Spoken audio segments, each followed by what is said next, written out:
వందే గురుపదద్వంద్వం వాంగ్మానసగోచరం రక్తశుక్లప్రభామిశ్రం అతర్క్యం త్రైపురం బ్రహ్మాస్త్రకుండికాస్తాం శుద్ధజ్యోతిస్వరూపం సర్వతత్వమయీం వందే గాయత్రీం వేదమాతరం.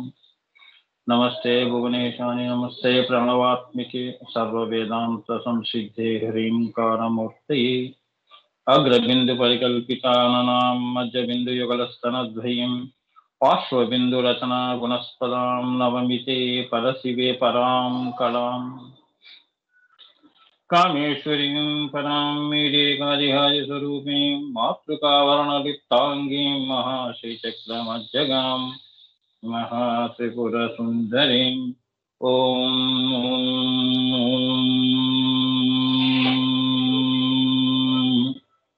హ్రీం హ్రీం హ్రీం.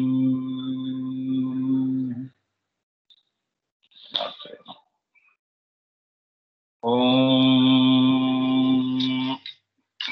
మహోం మహోం ఓం హ్రీం ఓం ఓం హ్రీం ఓం మహోం మహోం ఓం.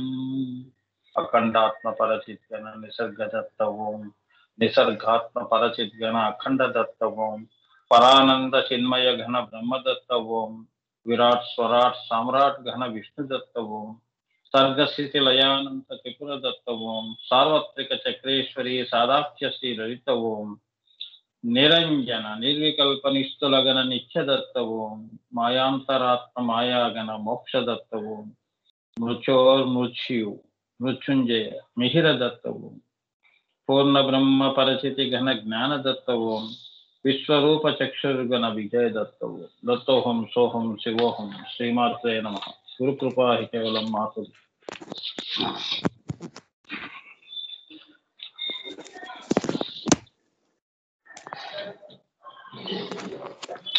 జై గురుదేవ్. జయ గురుదేవ్ అమ్మ. శ్రీమాత్రే నమః. మనం almost we have completed 15 and we are in 50th of the Nama, Sri Lalita Sahasranama. With all the grace of Ammavar. It's not so easy even to think of completing 15 years. That is the secret and mystic blessings of the Ammavaru and Guru Parampara. Okay నాన్న, మనం 49 complete చేసుకున్నాం. సర్వారుణాలు అరుణ చెప్పాను, సర్వ చెప్పాను, వారుణ చెప్పాను. అక్కడికి సరా చెప్పాను. సరా అంటే ఏంటి చెప్పాను. తర్వాత మనం అనవధ్యాంగి అనే నామంలో వాళ్ళు చెప్పుకుందామని పెట్టుకున్నాం. ఇప్పుడు అనవధ్యాంగి అమ్మవారు 1000 నామాలు అంటే అమ్మవారికి 1000 ఉన్నాయి అని కావు, సహస్ర అని కాదు. సహస్ర అంటే అనేకము అని. ఏమా జస్ట్ లైక్ మనం ఇంగ్లీష్ లో మాట్లాడుతున్నాం కదా, ఎన్ నెంబర్ ఆఫ్ అంటాం. ఎన్ నెంబర్ అంటే అసంఖ్యాకమైన, లెక్కకి ఊహకి అందనివి. అలా ఇన్ఫినిట్. ఇంత అని చెప్పలేము కానీ ఒక 1000 అనంతం, ఒక 1000 నామాలు పెట్టి అమ్మవారు దయతో మనకి ఈ 14 లోకాల్లో అమ్మవారికి 1000 నామాల యొక్క స్పృహ ఒకటి మా అమ్మవారు మనకు బ్లెస్ చేసి ఇచ్చింది, ఆశీర్వదించి. ఇదే మనకి అనంతం. ఇంకా ఎన్ని ఉన్నాయో మనకి తెలియదు. ఎవరు ఎన్ని చెప్పినా 64 కోట్ల నామాలు ఉన్నాయి అన్నా కూడా అది కూడా అంతకంటే ఎక్కువ ఉండొచ్చు. అవునా? సో అలా వెళ్ళిపోతూ ఉంటుంది. నువ్వు ఎన్ని చెప్తే అంతకంటే ఎక్కువ ఉన్నాయి స్వామి. అవునా? అందుకే అంటుంటారు చూడండి, నువ్వు ఎంత ఆలోచిస్తే అంతే కానీ అంతకంటే ఎక్కువేం కాదు. సో మనం ఎంత అనుకుంటే అంతే. ఇక అందులో మనకి ఈ జన్మలో మనకి అమ్మవారు ఆశీర్వదించి 50 నామాలు మనం వినటం కానీ, శ్రవణం చేయటం కానీ, చెప్పుకోవటం, భాష్యం చెప్పుకోవటం కానీ ఇవన్నీ జరుగుతున్నాయి అంటే ఈ భూమి మీద ఏదో ఒక కారణం ఉంటుంది. మీకు నాకు ఎవరికి తెలియని రహస్యం ఒకటి ఉంటుంది. ఆ హితం, ఆ లోక హితం ఏమిటో అనేది ఆ తల్లికే తెలియాలి. సో అటువంటి ఆ మాతృశ్రీ, ఆ అనంత మహాశ్రీకి నమస్కారం చేస్తూ, ఇటువంటి దివ్య సంస్కారం మనందరినీ, ముఖ్యంగా మనందరికీ ఇటువంటి అవకాశం గురువు పరంపర కలిగించడం మన పూర్వజన్మ సుకృతంగా భావించాలి. ఇటువంటి సంఘటనలు, ఇటువంటి సంఘాలు మనం అనుకుంటే జరిగేవి కావు. ఇవన్నీ కూడా దివ్య సంకల్పాలతోనే మంచి వాళ్ళు కలుస్తారు, భక్తులు కలుస్తారు, అనుసంధానం అవుతారు, భగవంతుడితో అనుసంధానం అవుతారు. అమ్మా, అదే దివ్య సమూహము అంటారు. దివ్యోగ మానవోగా ఇలా ఉంటారు కదమ్మా. పైన వారి ఆశీస్సులు, గురు పరంపర అంటే అదనమాట. అక్కడి నుంచి ఉంటుంది గురు పరంపర. వారి ఆశీస్సులు ఉంటాయి కానీ ఇక్కడ మనం చెప్పుకోలేదు. ఇది క్లుప్తంగా ఇంట్రడక్షన్. ఇంకా దీంట్లో 50 ఉన్నాము. అమ్మవారు డ్రెస్ చేసి మళ్ళీ ఈ రోజులో కూర్చోపెట్టింది అంటే నిన్న అనేది ఇవాళ మనం ఉంటామా ఉండమా? అవునా? రేపు అనేది ఎప్పుడు మిస్టరీయే కదమ్మా. రేపు వస్తుందా రాదా అనేది అమ్మవారి చేతిలో ఎలా ఉందో, 50వ నామం అమ్మవారు మనకు చెప్పిస్తుందా చెప్పదా? మరి ఆవిడ సంకల్పం, ఆవిడ ఇచ్చా, ఆవిడ జ్ఞానం, ఆవిడ క్రియ చెప్పిస్తుంది కాబట్టి ఆ తల్లికి మరొక్కసారి మళ్ళీ పాదాభివందనం చేస్తూ ఆ 50వ నామం ఏమిటో తెలుస్తుంది. 50th 50వ నామం అనవధ్యాంగి. అనవధ్యాంగి. ఇందులో గుప్తనామాల్లో ముందు అంగి అంటే ఏంటో తెలుసుకుందాం. అనవధ్యాంగి అన్నారు కదా, అందులో అంగి అంటే ఏమిటి అసలు? అంగము అంగి, అంగము కలది అంగి అనగా ఈశ్వరి లేక ఈశ్వర అని అర్థం. తనయందే మాయను కూడా అంగభూతముగా కలిగి ఉన్న ఈశ్వర పదార్థమునకే అంగి అని పేరు. అంత బాగా చెప్పారు చూడ. అంగి అంటే అది. ఇప్పుడు సామాన్యమైన భాషలో చెప్పాలంటే, మనం పుట్టినప్పుడు పిండముగా ఉన్నాంగా, అదేమిటి? అంగము. ఒక పిండము, ఒక అంగము. అందులో ప్రాణం లేదు కదా, చైతన్యం లేదు కదమ్మా. పిండము అని ఇంకా ఏమి ఫార్మేషన్స్ జరగలేదు స్థితి ఏమ్మా. మళ్ళీ డెలివరీ టైంలో పిల్లవాడు పుట్టిన తర్వాత వాడు అన్ని అంగములతో పుడతాడు. పుట్టినప్పుడు వాడితో పాటు కూడా వాడికి ఒక మనస్సుని, లోపల చైతన్యం, ఈశ్వర చైతన్యం కూడా కలిసి ఉంటుంది కాబట్టి ఏడవటం కానీ చేతులు కాళ్ళు ఊపటం కానీ చేస్తాడు. ఇప్పుడు ఏమైంది? శరీరం ఏమో అంగమైంది, ఈ చైతన్యం ఏమో అంగీ అయింది. శరీరమేమో ఈశ్వరుడైతే అంగీ ఏమో అమ్మవారైంది. చైతన్యం అంటే ఈశ్వరుడిలో చైతన్యం అయింది అని. అప్పుడు ఆయనకి నేను దేవుణ్ణి అని అనిపించింది. అదే పరమాత్మ అంటారు. అర్థమైందా? అప్పుడు ఆయన నేను ఇక్కడ పరాశూన్యంలో ఒంటరిగా ఎందుకు ఉన్నాను అనే ఆలోచన, అది శ్రీ విద్యాంతర్గతంగా నేను చెప్పడం జరిగింది. ఇక్కడ అంగి అంగము అంటే ఏంటంటే శివ పార్వతులు అంటే ఏంటి? చైతన్యము. ఈశ్వర పదార్థములోనే అంగభూతముగా కలిగి ఉన్న ఈశ్వర పదార్థమునకే అంగి అని పేరు. అంగభూతంగా ఉంది అమ్మవారు. మన శరీరంలో రక్తం ఎలా ఉందో అంగభూతముగా, అంటే మన మనస్సు ఎలా ఉందో, ఆత్మ ఎలా, ఇదంతా దేని మీద ఇవన్నీ కూడా పనిచేస్తున్నాయి? చైతన్యం అనేది ఉండాలి. జీవము, ప్రాణశక్తి, ప్రాణం ఉంది కాబట్టి చేయి కదుపుతున్నాం. అది అమ్మవారు అన్నమాట, ఈశ్వరి. అది అంగభూతముగా ఉన్నది ఈశ్వరుడిలో. అందుకే ఆమెకి అంగి అనే నామం. ఎవరికి అంగమై ఉన్నది? ఈశ్వరుడికి అంగమై ఉన్నది. సో వారిద్దరూ ఈశ్వరి యొక్క అంగము అంగిగా వారు బిందువు నుంచి, అక్కడి నుంచి సృష్టి అనేది ఇదే మళ్ళీ అంగము అంగి అంగముగా.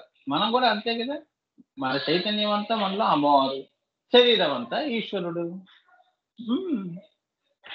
ఇదే అంటే సర్వ సృష్టిని కూడా మనం ఈశ్వరుడుగా భావిస్తే అందులో అంగభూతముగా ఉన్నది చైతన్య. సర్వం శక్తిమయం జగత్ అన్నారు కదమ్మా.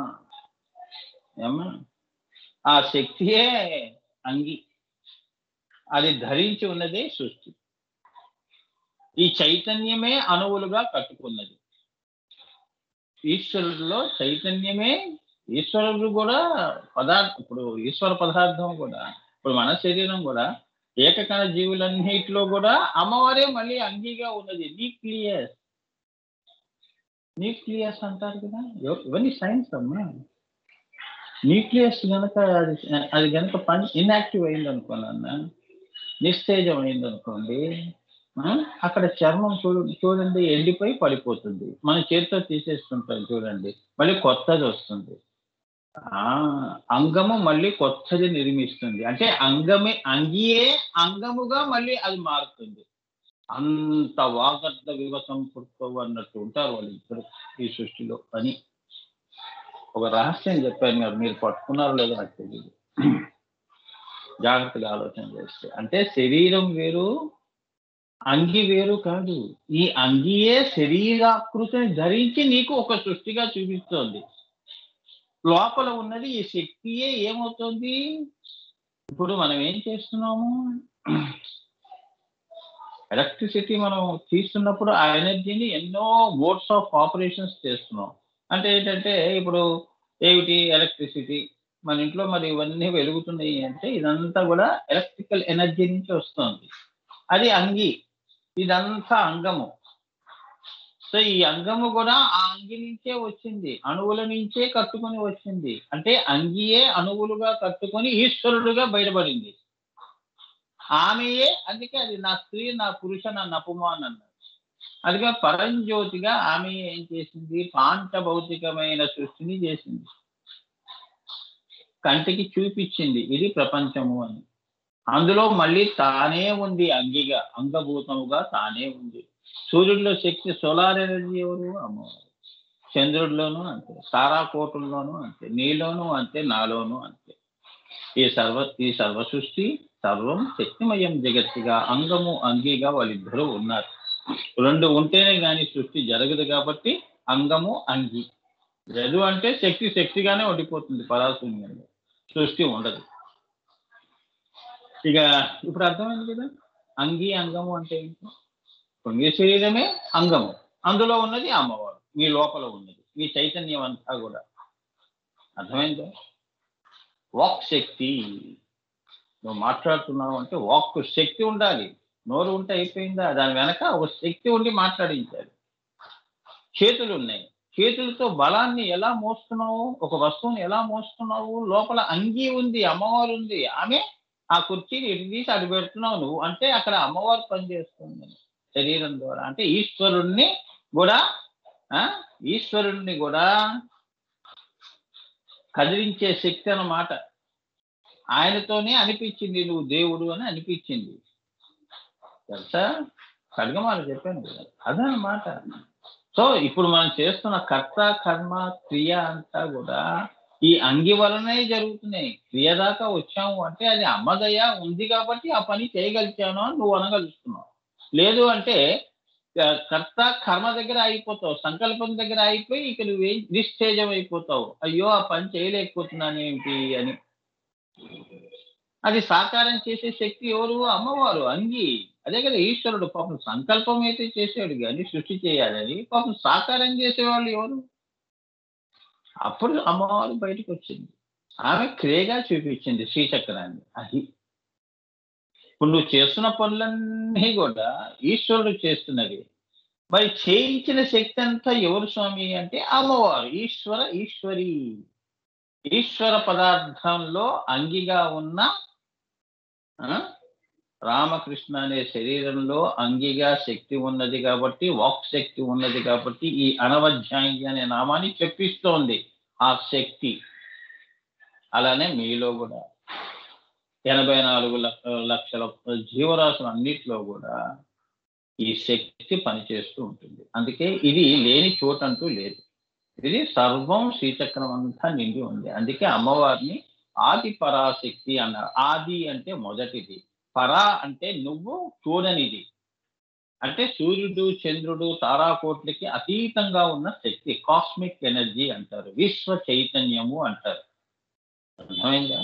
ఆ చైతన్యం అంతా ఏమ్మా ఈ దేవతల నుండి మనకి వస్తుంది. వారు ఏం చేస్తున్నారో ఆ ఎనర్జీని అంతా కూడా వారు తీసుకొని మనకి డిస్ట్రిబ్యూషన్ చేస్తున్నారని. అదనమాట. సృష్టిలో పంచుతున్నారు. అనేకమైన స్పీషీస్ అంటే ఏంటి? జీవరాశులను పుట్టిస్తున్నారు. పితృదేవతలు, అవునా? పంచభౌతికమైన దేవతలు. మరి నీ శరీరం ఎలా కట్టుకుంటుంది? పంచభూతాలనే దేవతలు ఉన్నారు కాబట్టి నీకు ఒక శరీరం ఏర్పడింది. వారు ఐదుగురు కూడా చక్కగా సమన్వయంలో ఉన్నారు, సంయోగంలో ఉన్నారు కాబట్టి నువ్వు పిండముగా బయటపడ్డావు. ఇవన్నీ కూడా పైన జరిగేవి. అదే ఆది పరాశక్తి యొక్క అమ్మవారి యొక్క కృప ఉంటే నువ్వు ఈ భూమి మీద పడతావు. లేదు అంటే పడవు. అర్థమైందా? ఇంకా లోపలికి వెళ్ళొచ్చు. కానీ ఇవాళకి ఈ అంగీకి అంత చాలు.